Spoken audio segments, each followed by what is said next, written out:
ايوه والله لو مسكت لسانها تعيا، اسمع لو سكتت تعيا يحصل حاجه، ممكن يحصل. ما تقدرش دي، ما تقدرش، اقسم بالله ما تقدر. فعشان كده سيبوها. صح، ما تقدرش تسكت. ما حدش دعوه بيها، ما حدش دعوه بيها يا جماعه بجد. يعني دي ما تتحطش في الحته دي. لا، الاسد له دعوه بيه. لا بس ساعات في كومنتات كده اصلا يبقى قاعد والله الفلج في الباسو كده اهو مش عارف يخيطه بريحته جايبه اخر الشارع ويجي يتنمر هنا.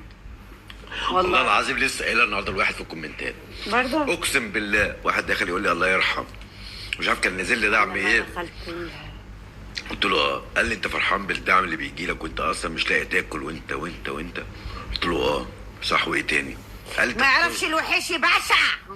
قلت له شويه شحات. بيقول لي انتوا شحاتين؟ قلت له اه ما احنا شحاتين. قال لك وفلوس التيك توك بنت عليك؟ قلت له اه بنت عليا. ايه رايك؟ عرفت تعمل زيي؟ خش تيك توك كده وريني كده هتركب عربيه ازاي بقى، وهتعمل ازاي بقى، وهيبقى معاك فلوس ازاي، وريني كده. هقول له ايه طيب؟ طب ما تعرفونا. قلت له اه تركبوا العربيات ازاي؟ اللي بتقول عجبك كدبي، المهم حاجه عجبتك، ايه رايك في كدبي؟ عسل عسل. ايوه كبسه. هموت والله العظيم منك. تيجي نحط الجبنات على الخبزات ونعمل سندوتشات، صح؟ تيجي نحط الجبنات على واديك السندوتش تقول هات. افتكرتك كنت تقول اديك تقول ما خدتش. اسماء الغساله عيب صح؟ بتتريق على الناس.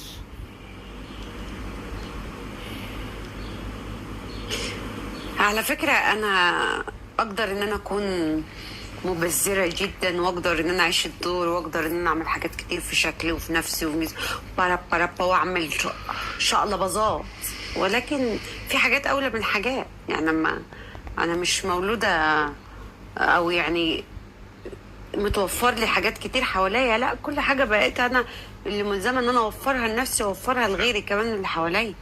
فمش مولودة عايشة في الملك ومولودة عارفة حاجات كتير كده.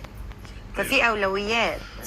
أنا قبل ما أفكر في نفسي مجوزة عيال إخواتي البنات 3 ما شاء الله الحمد لله، قبل ما أسكن في ملكي أو أقول لي حتى يشجع أمضي عقدها.